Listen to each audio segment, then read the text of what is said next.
नमस्कार साथियों और प्यारे विद्यार्थियों, आप कैसे हो।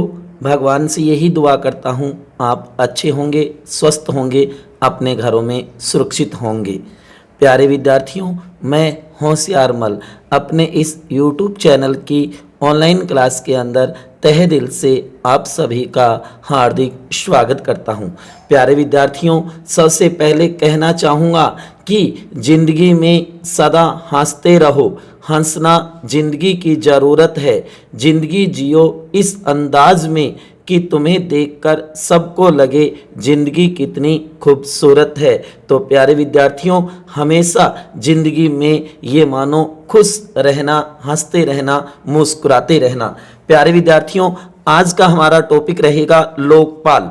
हम बात कर रहे थे भारत की गैर संवैधानिक संस्था या पद। तो उसी क्रम में हमने पिछली क्लास के अंदर देखा था योजना आयोग, नीति आयोग, राष्ट्रीय विकास परिषद। उसी क्रम में आज हम बात करेंगे लोकपाल। बहुत ही महत्वपूर्ण पद कह सकते हैं या संस्था भी कह सकते हैं, क्योंकि इसमें से कई बार कंपटीशन में क्वेश्चन पूछे जाते हैं और वैसे भी हमें व्यवहारिक नॉलेज के नाते हमें इसकी जानकारी होना बहुत जरूरी है कि ये लोकपाल का पद कैसे है। तो प्यारे विद्यार्थियों, सर्वप्रथम तो बताना चाहूँगा कि जन शिकायतों को दूर करने के लिए ओम्बुड्समैन जो कि लोकपाल संस्था का प्रचलन 1809 में अति महत्वपूर्ण है। 1809 में स्वीडन देश में सर्वप्रथम हुआ।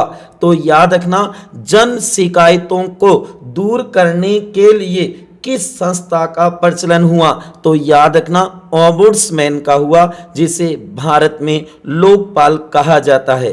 ठीक है, सर्वप्रथम किस देश में? स्वीडन में। याद रखना, जो कि 1809 में। बहुत ही महत्वपूर्ण क्वेश्चन बन सकता है कि इसकी शुरुआत सर्वप्रथम कहाँ हुई, तो स्वीडन में हुई 1809 में। उसके बाद में 1919 में फिनलैंड में, 1955 में डेनमार्क में, 1962 में नॉर्वे में, और उसके बाद में हम देखेंगे 2019 में भारत में भी लोकपाल की शुरुआत हो जाएगी। ठीक है, तो जन शिकायत निवारण तंत्र भी कह सकते हो, लोकपाल भी कह सकते हो, और राज्यों के अंदर इसे लोकायुक्त भी कहा जाता है।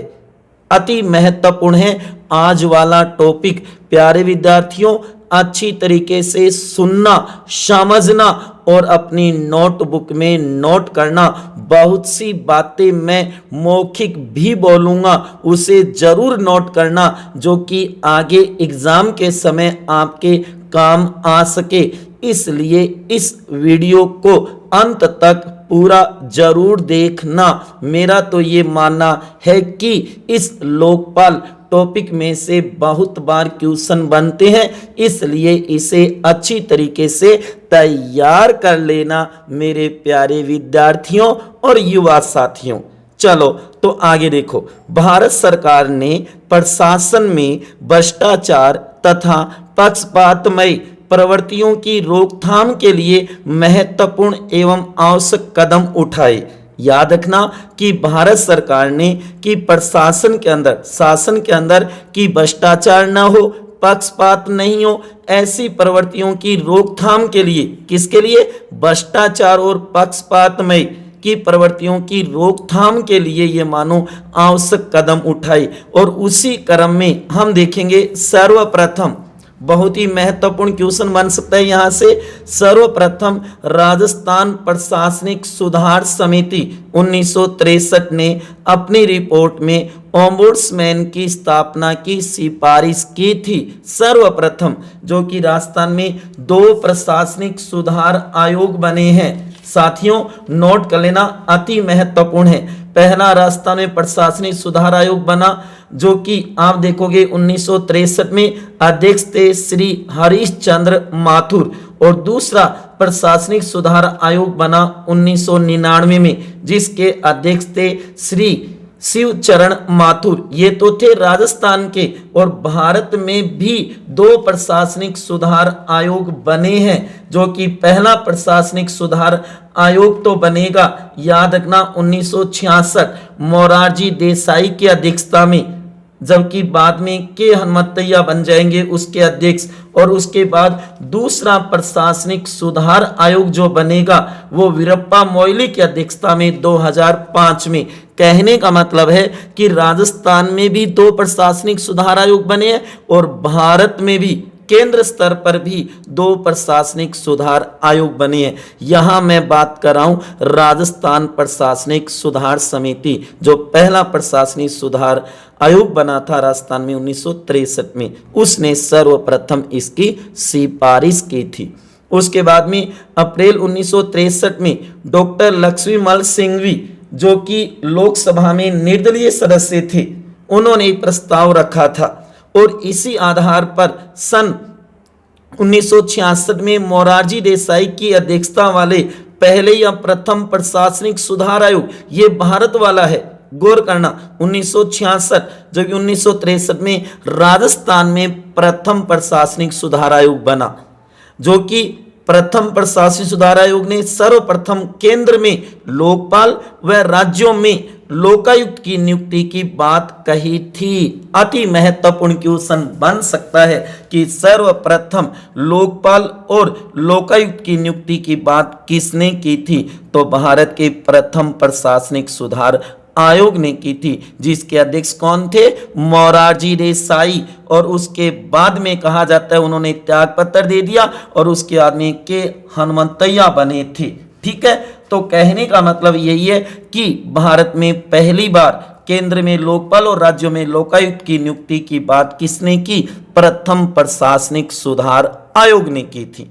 उसके बाद में अति महत्वपूर्ण क्वेश्चन बन सकता है साथियों, ध्यान देना, अति महत्वपूर्ण आज वाला topic very very very very most important है, नोट कर लेना, जो कि उसके बाद में मई 1968 में पहली बार लोकपाल विधेयक संसद में लाया गया। 1968 चौथी लोकसभा, 1968 चौथी लोकसभा की बात है, 9 मई 1968 में पहली बार लोकपाल विधेयक संसद में लाया गया था इंदिरा गांधी सरकार के समय, जो कि 2011 तक यह 10 बार प्रस्तुत किए गए संसद के अंदर मोस्ट क्वेश्चन बन सकता है। 2011 तक यह 10 बार प्रस्तुत किए गए, परंतु हर बार असफलता की भेंट चढ़ गया, क्योंकि 10 बार लाया गया। जैसे कि पहली बार 1968 में इंदिरा गांधी सरकार के द्वारा, दूसरी बार 1971 में इंदिरा गांधी सरकार के द्वारा, तीसरी बार 1977 में जो कि आप देखो मोरारजी देसाई सरकार के द्वारा, चौथी बार 1985 में राजीव गांधी सरकार के द्वारा, पांचवी बार 1989 में वीपी सिंह की सरकार के द्वारा और पहली बार समर्थन किया गया, पहली बार प्रधानमंत्री को परिधि में लाया गया था 1989 में। उसके बाद में छठी बार लाया गया 1996 में एचडी देवगौड़ा के द्वारा, जो कि 7वीं बार 1998 में जो कि अटल बिहारी वाजपेयी सरकार के द्वारा, 8वीं बार 2001 में अटल बिहारी वाजपेयी सरकार के द्वारा और 9वीं बार 2011 में डॉक्टर मनमोहन सिंह की सरकार के द्वारा और 10वीं बार दिसंबर 2011 में डॉक्टर मनमोहन सिंह की सरकार के द्वारा। तो कहने का मतलब 10 बार, लेकिन प्रत्येक बार ये असफलता की भेंट चढ़ गया। शुरू वाले 4 तो हम देखेंगे कि लोकसभा विघटित होने के कारण ये असफल हो गई, जबकि 5वीं बार सरकार ने इसे वापस ले लिया, वापस उठा लिया इस विधेयक को। उसके बाद में छठा और 7वां हम कह सकते हैं लोकसभा विघटित होने के कारण, छठी बार और 7वीं बार लोकसभा विघटित होने के कारण भी ये असफल हो गए, 8वीं बार भी लोकसभा विघटित होने के कारण असफल हो गए, 9वीं बार सरकार ने इसे वापस ले लिया। तो ये भी महत्वपूर्ण बातें आपको ध्यान में रखनी है। 7 प्रधानमंत्रियों के कार्यकाल के दौरान ये प्रस्तुत हुए हैं। 7 प्रधानमंत्री होंगे, Indira Gandhi, Morarji Desai, Rajiv Gandhi, VP Singh, HD Deve Gowda, Atal Bihari Vajpayee, doctor Manmohan Singh और उसके बाद में नरेंद्र मोदी सरकार के अंदर ये विधेयक प्रस्तुत होकर के पारित होगा और लोकपाल संस्था बनेगी। लोकपाल व लोकायुक्त विधेयक 2013 पारित हुआ। 1 जनवरी 2014 को राष्ट्रपति ने हस्ताक्षर किए। 16 जनवरी 2014 को लागू हुआ। फिर लोकपाल संशोधन विधेयक 2016 तथा मार्च 2019 में नियुक्ति हुई थी। संशोधन विधेयक कब? 2016, जबकि मार्च 2019 में इसकी नियुक्ति हुई थी लोकपाल की। अति महत्वपूर्ण है। इससे पहले एक और बढ़िया बात बताना चाहूंगा कि इसे संवैधानिक दर्जा देने के लिए लोकसभा में 2012 में 116वां संविधान संशोधन विधेयक लाया गया था, लेकिन 2014 में लोकसभा विघटित के कारण वह विधेयक समाप्त हो गया, इसलिए इसे संवैधानिक दर्जा नहीं मिला। नोट कर लेना, 116वां संविधान संशोधन विधेयक लाया गया था, लेकिन वह पारित नहीं हुआ। इसलिए अब लोकपाल जो संस्था या पद हम कह सकते हैं कि गैर संवैधानिक है, असंवैधानिक है, संविधान में इसका उल्लेख नहीं है। ठीक है साथियों, तो इसे अच्छी तरीके से तैयार कर लेना कि पहली बार कब मांग हुई, सबसे पहले किस देश में इसका प्रचलन हुआ, उसके बाद में कितनी बार ये विधेयक प्रस्तुत किया गया और जो कि हर बार असफलता की भेंट चढ़ गया। ये अति महत्वपूर्ण बातें आपको ध्यान में रखनी होगी। उसके बाद में देखो साथियों आगे, जो कि लोकपाल की संरचना या गठन अति महत्वपूर्ण है। लोकपाल की संरचना या गठन, सदस्य संख्या। लोकपाल एक बहुसदस्यीय निकाय है, याद रखना, अति महत्वपूर्ण। एक एक लाइन में क्वेश्चन है साथियों। इतना मैटर आपको किसी एक गाइड या किताब में नहीं मिलेगा। इसे अच्छी तरीके से नोट कर लेना, वीडियो को अंत तक जरूर देखना और अगर आपको अच्छा लगे तो इसे शेयर करना और लाइक करना तो मत भूलना। समझ में तो आ रहा है ना साथियों और प्यारे विद्यार्थियों। हम बात करें लोकपाल की। लोकपाल की संरचना में हम देख रहे थे कि सदस्य संख्या, तो ध्यान देना, लोकपाल एक बहुसदस्यीय निकाय या संस्था है, याद रखना इस बात को, जिसका गठन एक सभापति और अधिकतम 8 सदस्यों से हुआ है। एक सभापति होगा जिसे हम लोकपाल भी कह सकते हैं और अधिकतम 8 सदस्यों से मिलकर बनेगा। 8 सदस्यों में कौन होंगे? ध्यान देना, 4 तो न्यायिक पृष्ठभूमि के होने चाहिए। 4 व्यक्ति तो न्यायिक क्षेत्र के, न्यायिक पृष्ठभूमि से संबंधित होने चाहिए और 4 सदस्यों में एक तो होना चाहिए एससी अनुसूचित जाति का, एक होना चाहिए एसटी अनुसूचित जनजाति का, एक होना चाहिए ओबीसी अन्य पिछड़े वर्ग का, एक होना चाहिए अल्पसंख्यक वर्ग का और एक महिला होनी चाहिए। साथियों यहां ध्यान देना, 1 2 3 4 और 5, आप कहोगे 5 नहीं, महिला इनमें से भी तो बन सकती है, लेकिन एक महिला होनी चाहिए, ये ध्यान देना है। एक महिला होनी चाहिए उनमें, चाहे वो एससी की भी महिला हो सकती है, एसटी की भी हो सकती है, ओबीसी की भी हो सकती है, अल्पसंख्यक भी तो महिला हो सकती है, लेकिन होनी चाहिए। इस प्रकार से 8 सदस्य होंगे। 4 तो न्यायिक पृष्ठभूमि के होने चाहिए, 4 सदस्य इन क्षेत्रों के होने चाहिए। ठीक है, उसके बाद में देखो आगे नोट, लोकपाल एक संस्था है न कि पद, याद रखना, लोकपाल एक संस्था है न कि पद, न कि पद, ये जरूर ध्यान देना। नियुक्ति, ये है वेरी वेरी मोस्ट क्वेश्चन, इससे बनते हैं साथियों बहुत बार क्वेश्चन, ध्यान देना, अच्छी तरीके से समझना। नियुक्ति, राष्ट्रपति द्वारा प्रधानमंत्री, नियुक्ति कौन करेगा? राष्ट्रपति। कौन करेगा? राष्ट्रपति। राष्ट्रपति द्वारा प्रधानमंत्री की अध्यक्षता वाली समिति की सिफारिश पर जिसे 7 सदस्य की एक खोजबीन समिति सुझाव देगी। ध्यान देना, अति महत्वपूर्ण क्वेश्चन बन सकता है यहाँ पे, जो कि नियुक्ति करेगा राष्ट्रपति और किसके, प्रधानमंत्री की अध्यक्षता वाली एक समिति की सिफारिश पे। लेकिन उस समिति को कौन कहेगा, उस समिति को 7 सदस्य की एक खोजबीन, याद रखना, जो कि सर्च कमेटी भी कह सकते हो आप, सर्च कमेटी होगी ना, उसके सुझाव पे होगी। अब ध्यान देना कि प्रधानमंत्री की अध्यक्षता वाली समिति में कौन कौन होंगे। नंबर 1 प्रधानमंत्री, जो कि अध्यक्ष होगा। ध्यान देना, प्रधानमंत्री तो क्या होगा, अध्यक्ष होगा उसका, उस समिति का।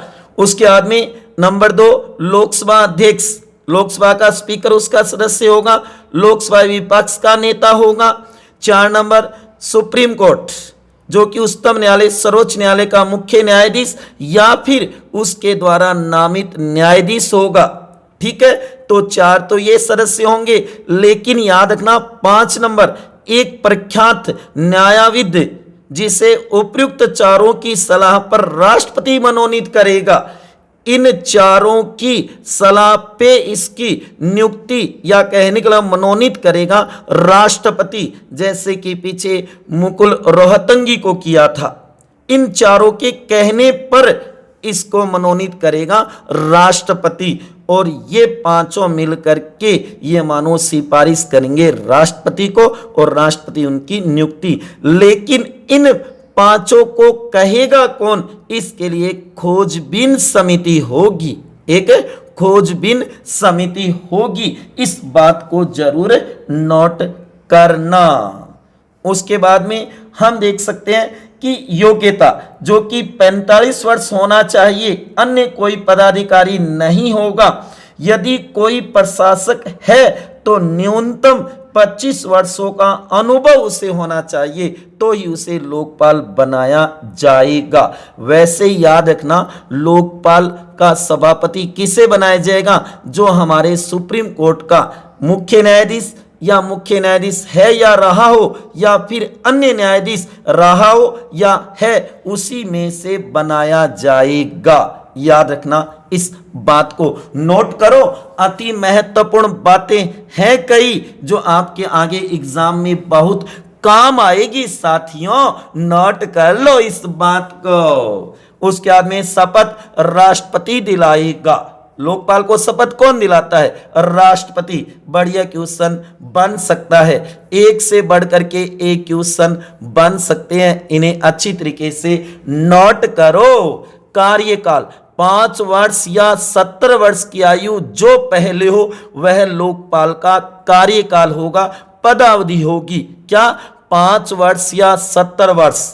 अगर 5 वर्ष पहले होते हैं तो पहले सेवानिवृत्त हो जाएगा, और अगर 70 वर्ष होते हैं तो 70 वर्ष की आयु के समय वह रिटायर हो जाएगा। नोट करना, 5 वर्ष या 70 वर्ष की आयु जो पहले हो, जैसे मान लो 55 का बना है तो 60 में रिटायर हो जाएगा, क्योंकि उसके 5 वर्ष, 70 वर्ष की जरूरत नहीं, 5 वर्ष ही रहेगा, 60 में रिटायर।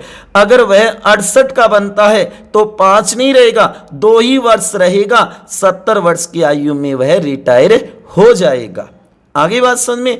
और याद रखना कि वह दोबारा पात्र नहीं होगा, अन्य किसी पद पर भी नियुक्ति नहीं होगी, और सदस्य अगर अध्यक्ष बनना चाहे तो उसका 5 वर्ष का कार्यकाल होना जरूरी है।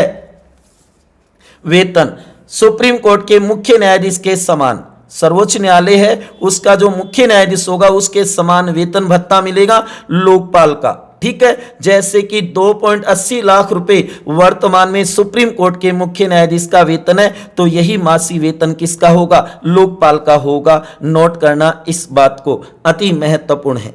ठीक है, अन्य सदस्यों का सुप्रीम कोर्ट के अन्य न्यायाधीशों के समान होगा, जैसे कि 2.50 लाख रुपए अन्य न्यायाधीश हैं उनका वेतन है मासिक। तो याद रखना कि लोकपाल के अंदर जो अन्य सदस्य होंगे उनका वेतन कितना होगा, 2.50 लाख रुपए मासिक होगा, और ये भारतीय संचित निधि पर भारित होगा। याद रखना कि संसद में इसके ऊपर चर्चा परिचर्चा जरूर हो सकती है, लेकिन मतदान नहीं होगा, ये भारित है। ये बात भी नोट करना। उसके बाद में देखो आगे, हटाना राष्ट्रपति द्वारा हटाया जाएगा, जिसे हटाने का प्रस्ताव संसद लाएगी और वो भी 100 सदस्य। कितने सदस्य लेके आएंगे? 100 सदस्य लेके आएंगे।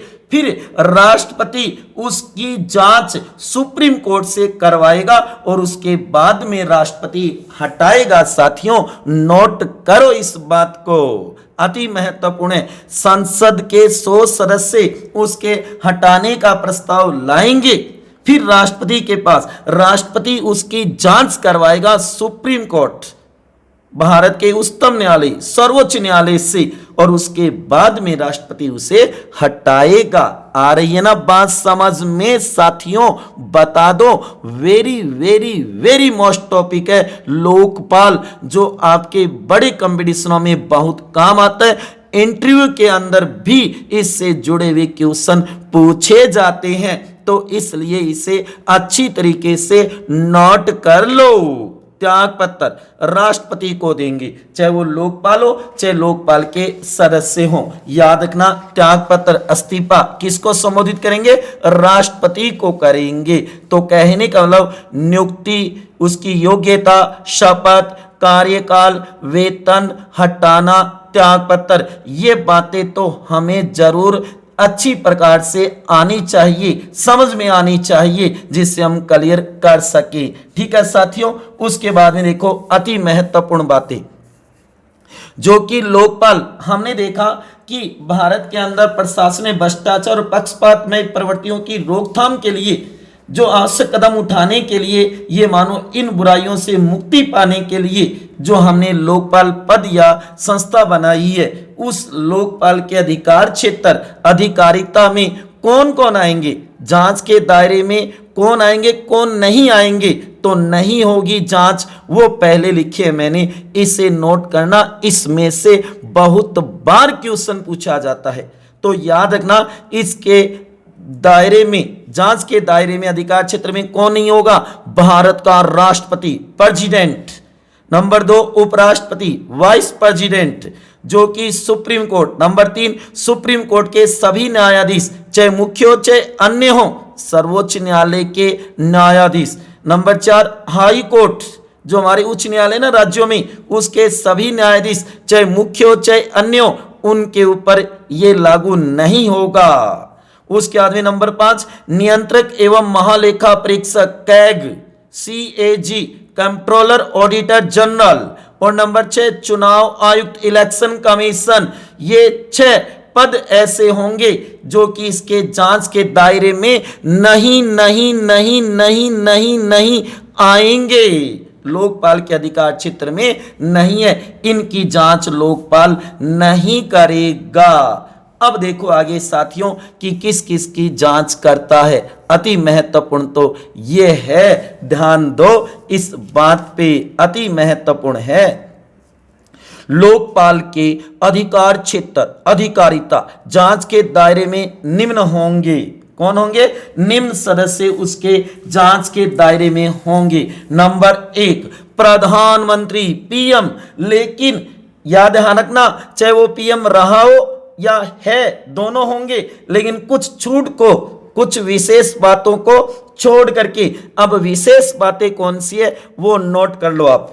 याद रखना, विशेष बातों में है जहां तक वह अंतर्राष्ट्रीय संबंधों, बाह्य और आंतरिक सुरक्षा, लोक व्यवस्था, परमाणु ऊर्जा और अंतरिक्ष से संबंधित कोई बातें हैं तो उसकी जांच नहीं होगी, कुछ विशेष बातों को छोड़ करके। अंतर्राष्ट्रीय संबंधों, बाह्य और आंतरिक सुरक्षा संबंधी, लोक व्यवस्था संबंधी, परमाणु ऊर्जा संबंधी, अंतर्राष्ट्रीय संबंधों से संबंधित जो बातें होंगी, अंतरिक्ष से संबंधित जो बातें होंगी, इनको छोड़ करके प्रधानमंत्री के ऊपर भी लोकपाल जांच कर सकता है। नोट करो इस बात को। नंबर 2 केंद्र सरकार के सभी मंत्री और भूतपूर्व मंत्री, चाहे वो कैबिनेट हो, चाहे स्वतंत्र प्रभार राज्य मंत्री हो, चाहे राज्य मंत्री हो, चाहे उप मंत्री हो, चाहे वो पहले के भूतपूर्व रह चुके हों, उनकी जांच भी हो सकती है। नंबर 3 AIS अखिल भारतीय सेवा, all Indian service, Akhil Bharatiya सेवा के सभी अधिकारी, कर्मचारी और सभी सेवानिवृत्त अधिकारी, चाहे वो रिटायर हो गए हों तो भी उनकी जांच हो सकती है। उसके बाद में नंबर 4, सभी केंद्रीय सेवा श्रेणी, चाहे वो ABCD चारों श्रेणियों के अधिकारी, कर्मचारी और सभी सेवानिवृत्त अधिकारी, चाहे वो पद पे है या फिर सेवानिवृत्त रिटायर हो चुके हों, उनकी भी जांच हो सकती है। वो लोकपाल के अधिकार क्षेत्र में होंगे, लोकपाल के दायरे में आएंगे। इन्हें नोट करना, बहुत बढ़िया क्वेश्चन बनेंगे। आगे देखना, भविष्य में आपको ये क्वेश्चन देखने को मिलेंगे और उस समय याद करोगे होशियार जी सर को कि हाँ सर ने ये बात हमें बताई थी और हमने नोट भी की थी। नंबर 5, विदेशों में भारत के नियुक्त अधिकारी, विदेशों में जो भारत के नियुक्त अधिकारी है ना, उनकी भी जांच हो सकती है। नंबर 6, सभी सांसद MP मेंबर ऑफ पार्लियामेंट, चाहे वो लोकसभा के हो चाहे राज्यसभा के हो, दोनों ही, और सभी पूर्व सांसद MP रह चुके हों, उनकी जांच भी होगी। नंबर 7, संसद के अधिनियम से बनी सभी संस्थाओं के सभी अधिकारी और कर्मचारी आदि शामिल होंगे। तो नोट करना अति महत्वपूर्ण है ये बात तो, कि लोकपाल के अधिकार क्षेत्र में कौन आते हैं और कौन नहीं आते, उसके दायरे में किसकी जांच करेगा और किसकी नहीं करेगा। इन बातों को अच्छी तरीके से नोट कर लेना अति महत्वपूर्ण है। लोकपाल में 7 वर्ष पुराने मामले की शिकायत नहीं होगी। नोट करो, 7 वर्ष पुराने मामले की शिकायत नहीं होगी तथा मिथ्या या झूठी शिकायत पर 1 वर्ष की जेल या 1 लाख रुपए का जुर्माना हो सकता है। ये बात भी नोट कर लो, अगर मिथ्या या झूठी शिकायत की गई तो 1 वर्ष की जेल हो सकती है और या फिर 1 लाख रुपए तक का जुर्माना भी लगाया जा सकता है। अति महत्वपूर्ण बातें हैं। आज वाला टॉपिक देखो कितना महत्वपूर्ण है। लोकपाल जो आपको सामने नजर भी आ रहा है, लोकपाल का लोगो।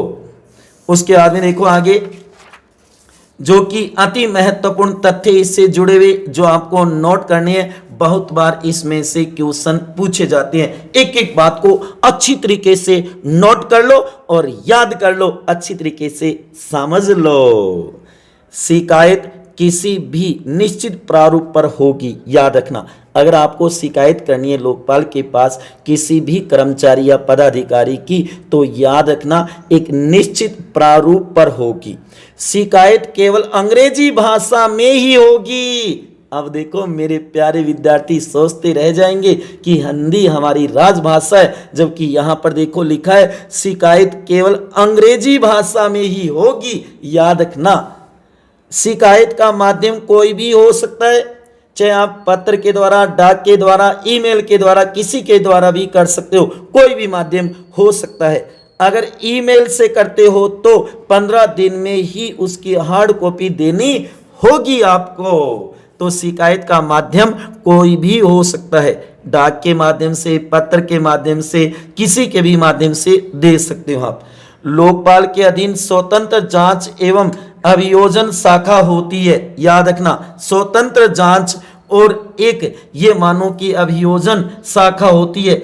इन जन सेवकों के विरुद्ध शिकायत मिलने पर लोकपाल स्वयं की जांच एजेंसी या फिर केंद्रीय जांच ब्यूरो CBI से जांच करवाता है। नोट करो इस बात को, खुद की भी होती है और केंद्रीय जांच ब्यूरो CBI से भी जांच करवाता है। जांच के दौरान CBI लोकपाल के प्रति उत्तरदायी होती है। जांच के दौरान जब लोकपाल उससे जांच करवाती है तो CBI उस समय लोकपाल के प्रति उत्तरदायी होगी, जवाबदेही होगी तथा उस दौरान जांच अधिकारी का स्थानांतरण नहीं किया जा सकता। इस बात को भी नोट कर लेना। लोकपाल के स्वयं का न्यायालय होगा तथा जांच होने के बाद यह न्यायालय उन मामलों की सुनवाई करेगा। सुनवाई 3 माह में पूरी होनी चाहिए। लेकिन विशेष परिस्थितियों में ये अवधि 1 वर्ष तक बढ़ाई जा सकती है।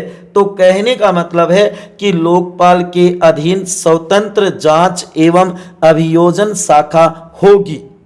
लोकपाल को भ्रष्टाचार के आरोपी लोक सेवक के स्थानांतरण अथवा निलंबन की अनुशंसा करने का अधिकार भी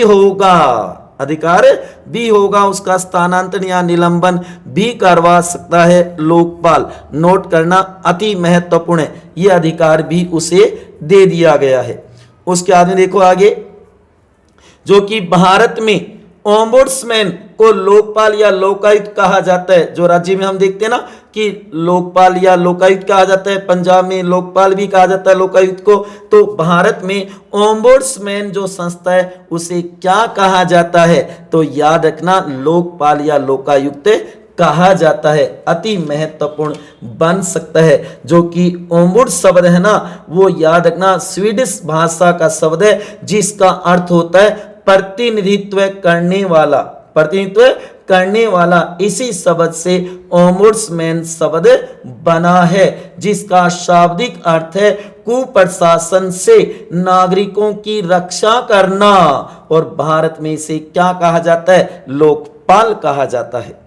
याद रखना, नोट लिखो। 2017 में कॉमन कॉज बनाम भारत संघ के मामले में लोकपाल के गठन का निर्णय दिया गया था सुप्रीम कोर्ट के द्वारा पहली बार। तो ये केस भी याद रखना, मामला कौन सा था? 2017 में कॉमन कॉज बनाम भारत संघ के मामले में लोकपाल के गठन का निर्णय दिया गया था पहली बार। सितंबर 2018 में रंजना प्रकाश देसाई की अध्यक्षता में, ध्यान देना, जो कि सितंबर 2018 में सुप्रीम कोर्ट की पूर्व न्यायाधीश थी रंजना प्रकाश देसाई की अध्यक्षता में खोजबीन समिति का गठन किया गया था। हमने देखा ना कि नियुक्ति किस प्रकार से होगी कि राष्ट्रपति द्वारा प्रधानमंत्री की अध्यक्षता वाली समिति की सिफारिश पर, जिसे 7 सदस्यों की एक खोजबीन समिति सुझाव देगी। तो उस खोजबीन समिति की अध्यक्षता किसने की थी? रंजना प्रकाश देसाई ने की थी, जो सुप्रीम कोर्ट की पूर्व न्यायाधीश थी। याद रखना। और इस खोजबीन समिति के सदस्य कौन थे? तो ये बहुत कम पूछा जाता है, लेकिन फिर भी ध्यान देना, अरुणधति भट्टाचार्य है, ए सूर्य प्रकाश है, एएस किरण कुमार है, सखाराम सिंह यादव है, सबीर हुसैन है, उसके आदमी आप देखो ललित के पवार है, उसके आदमी रंजीत कुमार है, जो हमारे सॉलिसिटर जनरल थे। तो ध्यान देना, इस खोजबीन समिति के वर्तमान में सदस्य, ये है आपके सामने वर्तमान सदस्य, जो कि सभापति है पिनाकी चंद्र घोष, पीसी घोष, लोकपाल, भारत के प्रथम लोकपाल, वर्तमान में भी यही है और प्रथम भी यही है, जो 1997 में कलकत्ता हाई कोर्ट में न्यायाधीश बने थे। 2012 में आंध्र प्रदेश हाई कोर्ट के पहले कार्यवाहक मुख्य न्यायाधीश और बाद में मुख्य न्यायाधीश बने थे। 2013 में सुप्रीम कोर्ट में न्यायाधीश के रूप में नियुक्त हुए थे और 2017 से 2019 तक राष्ट्रीय मानवाधिकार आयोग के सदस्य भी बने। और उसके बाद में 23 मार्च 2019 को लोकपाल संस्था के प्रथम अध्यक्ष नियुक्त हुए थे पिनाकी चंद्र घोष, पीसी घोष। तैयार करना अति महत्वपूर्ण है। और इसके अलावा 8 सदस्य कौन है? तो ध्यान देना, जो कि प्रदीप कुमार मोहंती, जो कि न्यायिक सदस्य है। उसके बाद में अभिलाषा कुमारी, न्यायिक सदस्य, अभिलाषा कुमार नहीं है, कुमारी है, ध्यान देना, अभिलाषा कुमारी, जो कि न्यायिक सदस्य। 3 नंबर दिनेश कुमार जैन, ये सदस्य हैं इसके। अर्चना रामासुंदरम, ये भी सदस्य हैं। महेंद्र सिंह, ये भी सदस्य हैं इसके। उसके बाद में इंद्रजीत प्रसाद गौतम, ये भी सदस्य हैं इसके। 7 नंबर है अजय कुमार त्रिपाठी, ध्यान देना, न्यायिक सदस्य है ये, क्योंकि 4 न्यायिक सदस्य होने चाहिए ना।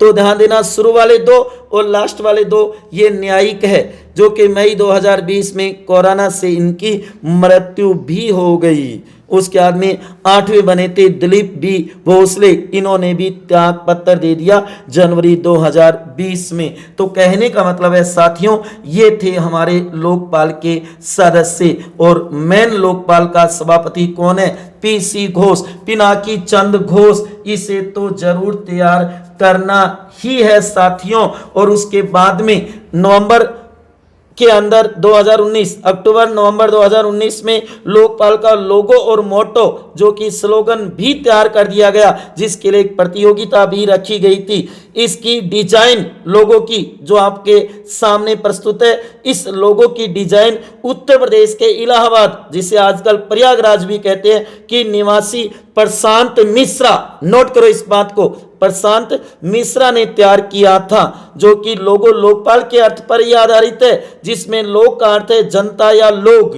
लोक का अर्थ क्या है? जनता या लोग, और पाल का अर्थ है देखभाल करने वाला या ध्यान रखने वाला। लोगों में 3 रंग है, ध्यान देना, और 3 मानव आकृति है। उसको संतुलन बनाने के लिए न्यायपालिका कानून की किताब है और 3 रंग वाले हाथों के रूप में दिखाया गया है, और अशोक चक्र जो एक आंख के रूप में प्रतीत हो रहा है। देखो ये लोगो आपके सामने है साथियों, इसलिए इसे लोकपाल कहा जाता है। उसके बाद में यहां देखोगे जो कि इसका आदर्श वाक्य स्लोगन भी तैयार कर दिया गया स्वयं के द्वारा। ध्यान देना, लोकपाल ने अपनी पूरी बेंच की बैठक में इसे तैयार किया था, जो कि संस्कृत भाषा का एक वाक्य है। ईशावास्य उपनिषद से इन्होंने स्लोगन या अपना आदर्श वाक्य लिया है, जो कि संस्कृत के अंदर है, जो कि मां धृद कश्चे संविधानम, जिसका अर्थ होगा किसी के धन के लिए लालची मत बनो, दूसरों के धन के प्रति लालची नहीं होना चाहिए। ये इस स्लोगन का अर्थ है। संस्कृत भाषा के इस वाक्य का अर्थ क्या निकलेगा? किसी के धन के लिए लालची मत बनो, या फिर हम कह सकते हैं दूसरों के धन के प्रति लालची नहीं होना चाहिए। यह है आपके सामने लोकपाल से जुड़ी हुई महत्वपूर्ण बातें, जो कि याद रखना, जो कि हमने कहा मिथ्या शिकायत पे 1 वर्ष या 1 लाख का जुर्माना है। अगर सरकारी कर्मचारी के लिए 7 वर्ष की सजा भी तय की गई है इसके अंदर। तो ये थी लोकपाल से जुड़ी हुई महत्वपूर्ण बातें। आपको याद रखना है लोकपाल की नियुक्ति कब हुई, उसकी सदस्य संख्या, नियुक्तिकर्ता कौन है, योग्यता कितनी होनी चाहिए, शपथ कौन दिलाता है, कार्यकाल कितना है, वेतन कितना मिलता है, हटाया कैसे जाता है, त्याग पत्र किसको देते हैं, और उसके बाद में याद रखना है इसके अधिकार क्षेत्र में कौन आता है और कौन नहीं आता। ये जरूर तैयार करना है साथियों, अति महत्वपूर्ण है ये टॉपिक लोकपाल। जो कि हमने देखा कि सर्वप्रथम इसकी मांग कब उठी थी और उसके बाद में कितनी बार विधेयक लाया गया संसद में। पहली बार कब लाया गया? मई 1968 में लाया गया था। इसे जरूर तैयार कर लेना। और ओम्बुड्समैन को ही लोकपाल कहा जाता है भारत में, और ओम्बुड्समैन संस्था की शुरुआत सर्वप्रथम कहां हुई? तो 1809 में स्वीडन में हुई थी। इसे भी तैयार कर लेना। और कहा जाता है कि न्यूजीलैंड पहला राष्ट्रकुल देश है जिसने 1962 में ओम्बुड्समैन प्रणाली को पार्लियामेंट्री कमिश्नर फॉर इन्वेस्टिगेशन के रूप में अपनाया। उसके बाद में ब्रिटेन, इंग्लैंड ने भी 1967 में ओम्बुड्समैन की तरह ही एक संस्था पार्लियामेंट्री कमिश्नर फॉर एडमिनिस्ट्रेशन अपनाया था और आज कहा जाता है कि विश्व के लगभग 40 देशों से भी अधिक देशों में ये संस्था कार्य कर रही है और भारत में इसका नाम है लोकपाल और राज्यों में इसे कहा जाता है लोकपाल या लोकायुक्त। तो इसे अच्छी तरीके से तैयार कर लेना। तो प्यारे विद्यार्थियों, आज वाली क्लास आपको कैसी लगी? बहुत सी मौखिक बातें जो मैंने बोली है उसे जरूर नोट कर लेना। एक बार अगर समझ में नहीं आया तो वीडियो को दोबारा या तिबारा भी देख लेना। और अगर ये वीडियो आपको अच्छा लगा हो तो ज्यादा से ज्यादा शेयर कर देना और लाइक करना तो मत भूलना। प्यारे विद्यार्थियों, मैं आपके लिए एक से एक बढ़िया वीडियो लेकर आऊंगा। आप ज़्यादा से ज़्यादा शेयर कीजिए। हाँ, मेरे को पता है कि मैं नोट्स के माध्यम से पढ़ा रहा हूँ तो हो सकता है आपको कम अच्छा लग रहा होगा। जल्दी ही मैं बोर्ड या श्यामपट्ट के ऊपर आपको जरूर ये टॉपिक अच्छी तरीके से समझा दूंगा। साथियों, तो अंत में यही कहना चाहूँगा, दिल में हमारी याद रखना, चेहरे पे मुस्कुराहट रखना, कभी कोई हरा ना सके आपको, ऐसा अपना मुकाम रखना। सदा हंसते रहो, सदा मुस्कुराते रहो, सबका ध्यान रखो, अपना भी ध्यान रखो। ये दिन बीत जाएंगे, समय गुजर जाएगा, चिंता मत करो, मस्त रहो, हंसते हुए रहो। तो साथियों, मिलते हैं अगली क्लास के अंदर एक नए टॉपिक के साथ। तब तक खुश रहिए, हंसते रहिए, मुस्कुराते रहिए। जय हिंद, जय भारत, वंदे मातरम।